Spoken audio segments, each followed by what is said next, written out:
Time for VT Corner. Rutgers 35, VT 16. The tailgate was amazing. I was up there, beautiful weather. The Suns and everyone that was involved with them, all the people that did work, getting all that organized, the t-shirts, everything. Really well done. I tried to help where I could. We had music, food, tons of beer. It was a blast.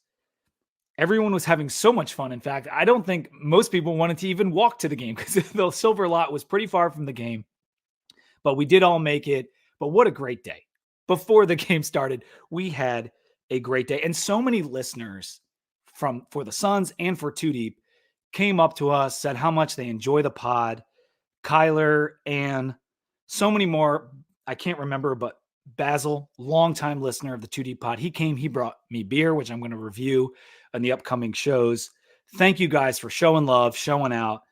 It was awesome. And it really means a lot. And it shows you that all the work that we do is not totally for naught. People do enjoy the show. So that is great.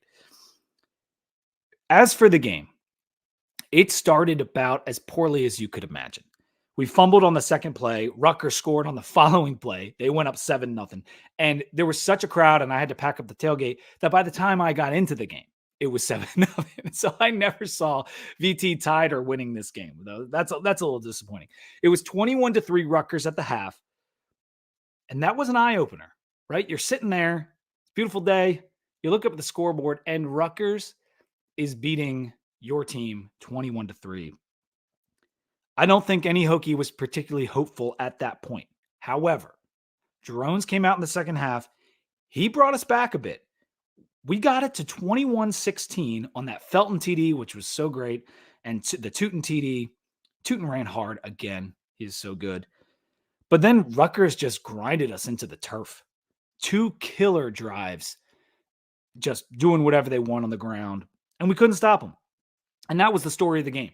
Getting so far down early and just not being able to stop the Rutgers run game.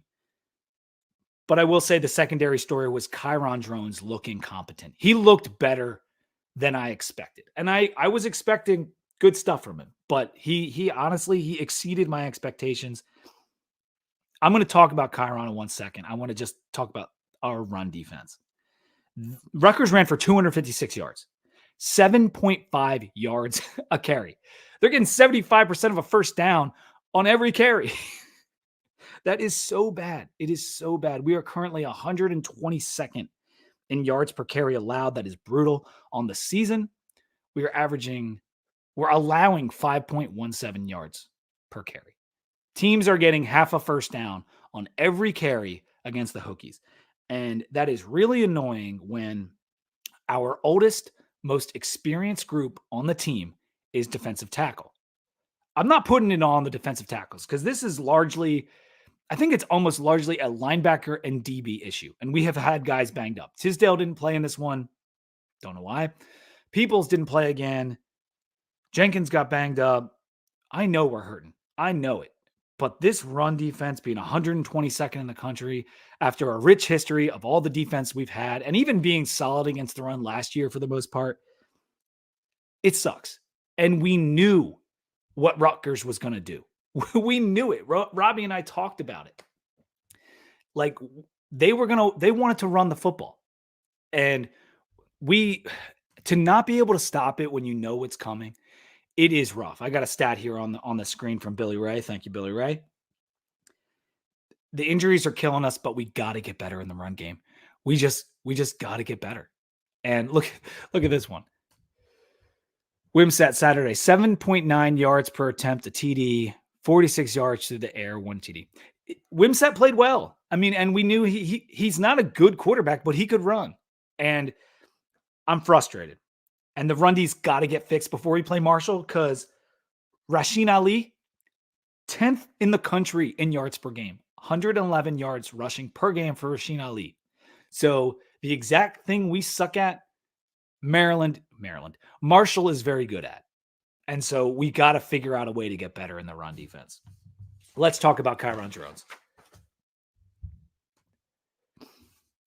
58.9 QBR for him in the game. 74 yards rushing. We were able to rush for 129 yards after just hitting 11 versus Purdue, well publicized 11 yards. He added a new element for us. And it was evident even before the fumble, he had an 8-yard gain on first down. I mean, right away, we almost matched our rushing total for all of last week on the first play. You can't go back to Grant Wells. 8 of 11 of Grant Wells' performances last year were worse in the QBR than what Kyron did yesterday. So he was better than a vast majority of Grant's performances last year. And I would say the talent was even because we didn't have Lane, we didn't have Jennings. So take what Grant was dealing with last year on offense in terms of weapons and O-line and what Kyron had on Saturday. It was the same. And Kyron, in his first ever start, was better than 8 of 11 of Grant's performances. It doesn't get clearer than that. He's the guy. And Grant can get healthy. And there was that talk after the game. We got to get Grant going from Coach Pry. Hopefully he means get going as a backup because you don't want a true freshman and Pop Watson to be your backup. But you cannot start Grant. I know he wants to play against Marshall. It's his former team. Think there might be a little bit of bad blood or bad feelings for Grant against them. It doesn't matter. You got to start Drones and stick with him because this kid's got potential. We saw it. He's cool as a cucumber, man. And I'm excited for his future. That was the bigger takeaway of this game. And after the game, I get home. It's been a long day, a lot of drinking. Sitting on the couch with Clark. Clark stayed at my place. We were watching the Colorado game late. He gave me that VT sign with the bottle caps. Thank you, Clark, for that. And I'm on Twitter, and I'm frustrated. I sit in the stands. I watch us go down 21-3. I'm not seeing a whole lot of life from the team, and I'm upset. And to get worked and lose by 19 to Rutgers, it made me feel a couple things. And I tweeted, and I said a few things that I'm not really too upset about. Like, I'm tired of hearing about the talent issue. I am so tired of it. I know we are untalented. I'm fully well aware, but we have to figure out a way to not let the one thing Rutgers does well kill us. You need to figure out a way to stop it. And you need to figure out a way to get more than 3 points before the half at Rutgers.